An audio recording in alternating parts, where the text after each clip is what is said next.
Vimos La vida de Chuck, la nueva película de Stephen King, y hoy acá en Cosas Necesarias te contamos qué nos pareció sin spoilers. Como siempre, si a vos te gusta lo que hacemos, te gustan nuestros contenidos, nos viene muy pero muy bien que te suscribas a nuestro canal, actives la campanita, comentes, compartas, etc.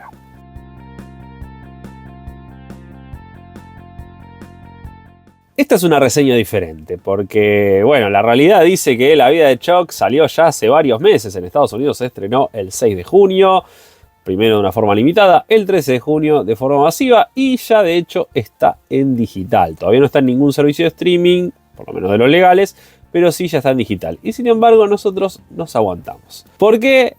Y porque esta era una película que ni pirata ni nada merecía verse en pantalla grande. Merecía la butaca, merecía esa inversión que no lográs normalmente en tu casa, sino que te la da exclusivamente esa sala donde vos estás a oscuras junto con un montón de gente con los ojos fijos en la pantalla y en lo posible no prestándole atención al celular. Por favor, dejen de mirar el celular y los relojes durante las películas. Bueno, La vida de Chuck está basado en una suerte de novela corta o cuento extenso, si se quiere, una historia de más de 60 páginas que King escribió y se publicó en el libro La sangre manda allá por el año 2020. Son 3 momentos en la vida de una persona narrados al revés. No te vamos a dar más detalles porque la idea es que la historia la descubras vos y no que te la esté contando yo. Sí te puedo decir que en el momento donde salió era un momento complicado, estaba la pandemia, mucho miedo, angustia, no saber qué es lo que iba a pasar. Para mí fue una historia increíble. Para mí fue una historia que barrió, aunque sea durante el rato que la leí y el rato que me quedé y se me quedó conmigo, porque se quedó conmigo durante mucho tiempo, era un hermoso escape. O sea, King comienza una historia en donde empezás con el fin del mundo y la terminabas con una sonrisa. Y me parece que esa es como la mejor definición que yo puedo hacer de La vida de Chuck. Pasó el tiempo y un día se anunció que Mike Flanagan iba a adaptarla.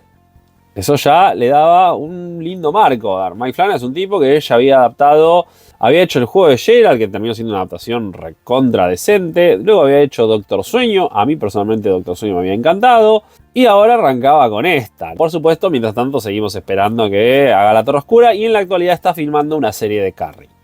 El tema es que esta película se topó con un escenario bastante complicado. Porque en el momento donde Mike Flanagan la iba a hacer, Estados Unidos, y más precisamente el gremio de guionistas, estaba de huelga. Y como están de huelga, está prohibido que laburen de lo que están haciendo. Básicamente el gremio se detiene y nadie labura al respecto. Entonces Mike Flanagan terminó haciendo una película recontra independiente. De esa forma quedó autorizado a filmarla. Contrató un montón de actores con los que ya había trabajado un montón de veces, algunos nuevos también, con sueldos realmente muy bajos. Todos, fue como una suerte de apuesta de parte de todos a prestarse a esta adaptación, a esta película, sacrificando cada uno un poquito de sí.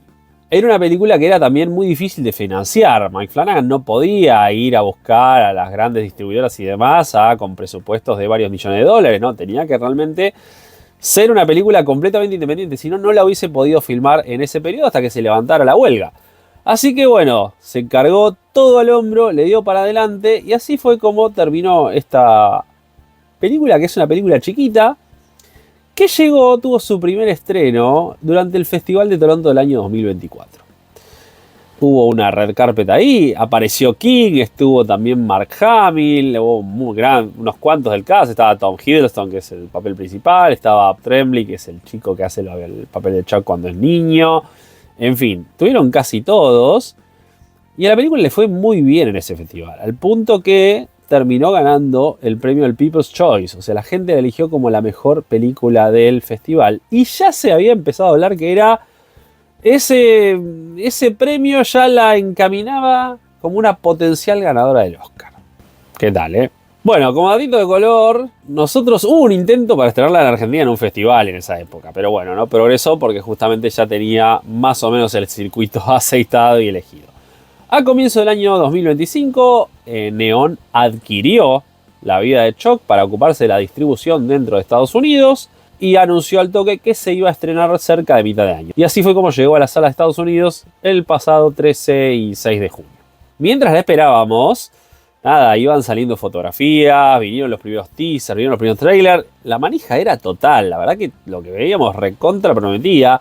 Nos prometía una película en la línea de Cuenta conmigo, en la línea de La Milla Verde, Sueños de Libertad, ¿no? De Shawshank Redemption, Stand By Me y The Green Mile. Porque si estás viendo otro país por ahí tiene otro nombre, bueno, ahí te las dije en inglés. El tema fue que cuando empezaron a salir las fechas de estreno para el resto del mundo, con solo algunas muy pocas excepciones, creo que Francia fue una, el resto de los países todos anunciaron que la iban a recién mostrar a partir de agosto, septiembre y para adelante. Considerando que después el 29 de julio salió en digital, lo cual ya les jugaba muy en contra. Pero de nuevo, vuelvo a insistir, una película independiente, muy chiquita, que de hecho tuvo poca distribución en Estados Unidos. Son un montón los fans y las fans de Stephen King en Estados Unidos que se han quejado diciendo, che, esta película no está en mi ciudad, no está en los cines de mi ciudad ni nada. O sea, realmente fue un trabajo muy, si se quiere, a pulmón y con una llegada bastante limitada. Lo que no cambió fue la opinión del público. En Rotten Tomatoes, por ejemplo, tiene 88% de aprobación. Yo soy fan de los micromundos. A mí me encanta cuando una historia transcurre en un espacio chiquito con pocos personajes y se genera una magia que me resulta fascinante, hipnótica y que se queda conmigo después de que termino la obra, ya sea que esté leyendo algo, esté viendo una película o lo que sea. A mí los micromundos siempre me seducen, siempre me llaman, me atraen como si fuesen miel. Por eso también soy bastante detractor de las segundas partes, porque las segundas partes lo primero que siempre hacen es destruir ese micromundo. Lo que hace la segunda parte de un montón de películas es, este es el micromundo que conocías, este es el micromundo que te gusta, bueno, acá lo abrimos un montón, lo hacemos gigante, y para mí eso ya es algo que le juega a veces muy en contra a la historia con la que yo me había quedado. Bueno, acá no hay mayor micromundo que este. Está focalizado principalmente en una persona, en Chuck Krantz. Vamos a dejar una cosa clarísima desde el comienzo, es que la película es recontra fiel a la historia. Tiene diferencias que son pero minúsculas y algunas se entiende que era una cuestión de producción. Acá si vos te gusta que las historias sean fieles y demás, bueno, acá me cuesta pensar una historia más fiel que esta en términos de adaptación. Alguna hay, seguro, no me empieces a decir, no, porque resulta... Bueno, sí, seguro que hay alguna, pero yo digo, estoy pensando en términos de lo que yo recuerdo de la historia, que la leí ya hace un par de años. La releí también hace un par de años. Y la película que vi ayer, bueno, la fidelidad es casi total. Lo cual no es una sorpresa. Mike Flanagan es una persona que respeta muchísimo a King. Lo ha escuchado quejarse con el tema a veces de que, che, no hicieron esto fiel y demás. Con lo cual, lo último que quiere es hacer algo. Creo que el mayor miedo de Mike Flanagan debe ser justamente hacer una adaptación y que King le diga, che, la verdad que esto no me gustó. Creo que realmente se sentiría muy, pero muy mal. Bueno, dejado esto en claro... La historia comienza en el acto 3. Después de la mitad de la película tenés el acto 2. Y por último termina en el primer acto. Va al revés. Una suerte de Benjamin Button. Esta primera parte, este tercer acto, ya te marca enseguida el tono. No, estamos hablando del fin del mundo. O sea, vos podrías toparte con tiro, quilombo, robo, gente saqueando por comida. Bueno, en fin. No, nada que ver. O sea, vos tenés apenas un par de personajes. El principal es el profesor. El foco está en ese profesor. Y la gente con la que se relaciona con él, la gente que se relaciona con él, y son todos empatizables. O sea, desde el padre de un alumno o de una alumna que está charlando con él post clases y ves que se le cae una lágrima porque la mujer lo abandonó, pero y te sentís mal por él porque él está, como dice, ¿cómo pudo dejar a le dice, conmigo está todo bien, se fue con el novio de la primaria, qué sé yo, pero digo, y sus hijos, ¿no? Y su hijo, ¿qué onda?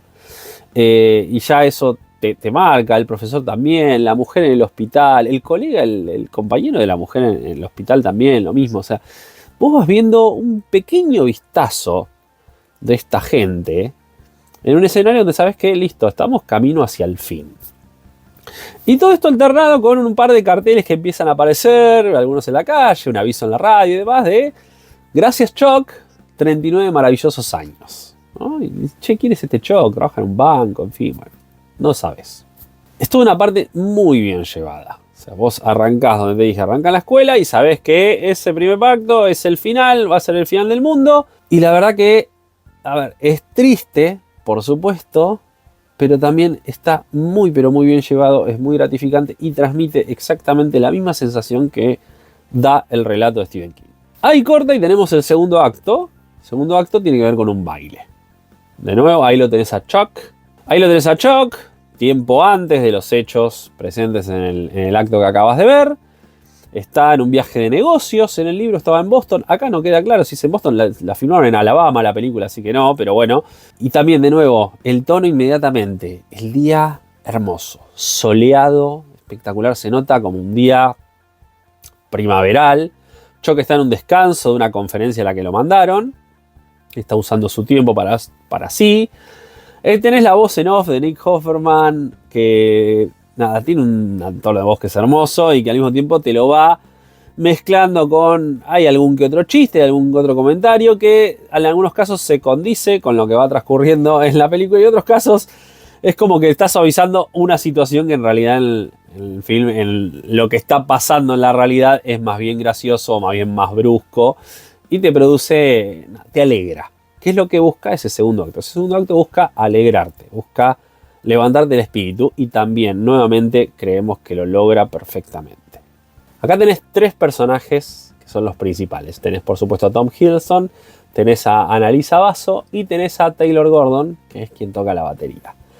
La verdad que la química entre los tres es genial, se siente, la percibís en el ambiente, es muy pero muy gratificante y de nuevo, logra dar cierre a un gran segundo acto. Hay magia. Así de simple. El primer acto, o sea, la tercera parte de la película, que es el primer acto, lo tenés a Chuck de chico. Acá es donde aparecen unos cuantos actores que hasta ahora no vimos y sí los vimos anunciados. Esta es la parte donde aparece Mark Hamill, Mia Sara y para nosotros el que se roba la película, que es Jacob Tremblay, que es el que hace el papel de Chuck de chico, que realmente está espectacular. La historia acá se centra pura y exclusivamente en determinados hechos en la niñez de Chuck. Y los vas conociendo, bueno, a medida que los enfrentas. Tenés cosas lindas, cosas gratificantes y tenés cosas tristes. Es de los dos, ¿no? Tenés el vínculo con sus abuelos, a cómo aprende a bailar con su abuela, y tenés otros hechos a los cuales se tiene que enfrentar que la verdad que no están buenos, que son tristes, que son duros. Lo genial de esta parte es que hay balance, hay equilibrio. A vos te es muy fácil empatizar con él y sentir lo que él va sintiendo en estos diferentes momentitos de su niñez. Sin contar que la niñez también se siente como que va a otra velocidad, ¿no? Mismo también la forma en que Chuck ve la vida, lo que espera de la vida, también tiene otra relevancia que es bastante diferente a lo que viste en los actos previos. Hay clima y por sobre todo hay ritmo. La verdad que la película, por supuesto, me encantó. No hubo cosas que me hayan descolocado, pero sí algo que me pasó a mí. Yo tenía muchas expectativas con esta película y justo antes de verla me forcé a bajarlas.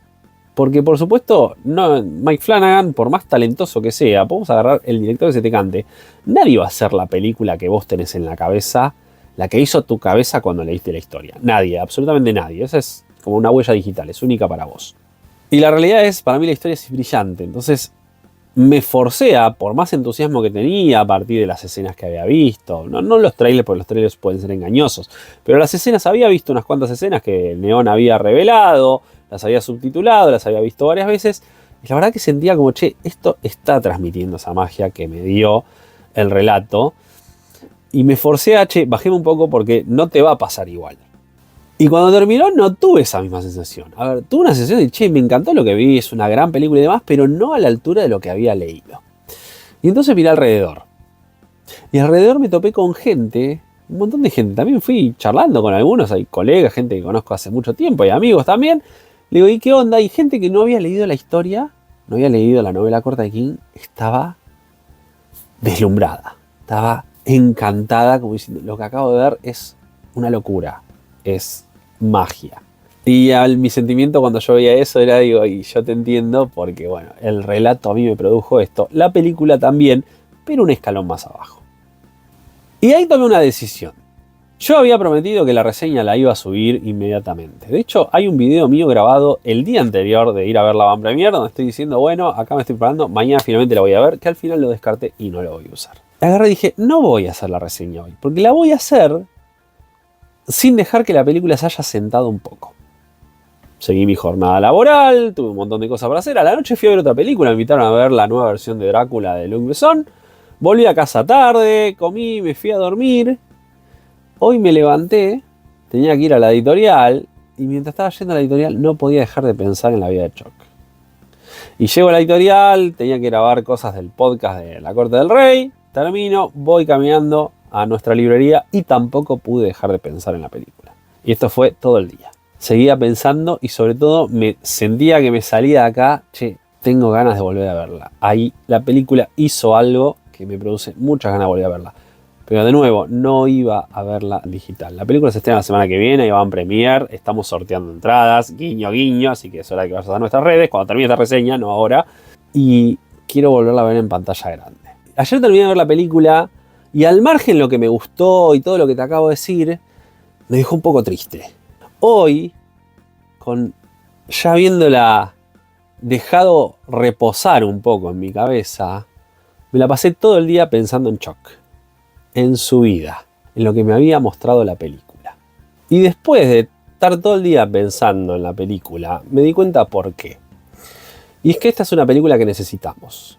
Yo creo que esta es una película que muchos de nosotros, no digo todos, pero creo que muchos de nosotros necesitamos. Estamos viviendo tiempos que para mí son tiempos muy hostiles, son tiempos muy heavy, muy complicados, y que una pequeña historia, de nuevo una historia chiquitita como esta, logre traer tanta tranquilidad, paz, incluso hasta se podría decir alegría.